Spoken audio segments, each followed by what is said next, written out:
करणार तुम्ही? आम्हाला माहिती आहे, आम्हाला पर जेवण बिवण सुद्धा गोड लागत नाही, काहीच नाही आम्हाला. सारखं लक्ष त्या रस्त्याकडे त्यांना तर पाहिजे ना, गाडी जोरात येते त्याचे ब्रेक लागत नाही दाब बोलायला लागत.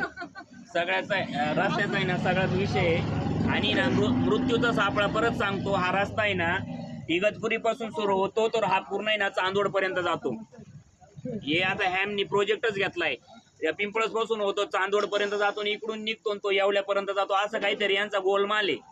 मरणाचे पैसे खाताय रस्त्यामध्ये. प्रति किलोमीटर कोटी रुपयाचं एस्टिमेट आहे या रस्त्याचं. पण हा जर रस्ता जीवावर उठत असेल, लोकांचे जीव घेत असेल ना, लोकांचे जीव घेत असेल, हे घातक स्वरूपाचं आहे. आणि याच्यात कुठेतरी बदल झाला पाहिजे. इंजिनियर साहेब असतील किंवा आहे ना MSIDC आणि हॅम हे सगळे इंजिनियर्स असतील, यांना माझी विनंती आहे काही रात्रीच्या वेळी ना इथं दिशादर्शक फलक तरी लावा. आणि जे अपघातग्रस्त जिथं वळण आहे तिथं रंबल तरी लावा. म्हणजे आपण त्याला स्पीड ब्रेकर म्हणतो. त्या गोष्टी तुम्ही कराव्यात. हीच एक आहे ना तुमच्याकडे विनंती करतो, प्रार्थना करतो. जीव जाऊ राहिले, आम्ही प्रार्थना करत नाही, आम्ही तमाशेच करतो, पण तुमच्याकडे प्रार्थना करतो.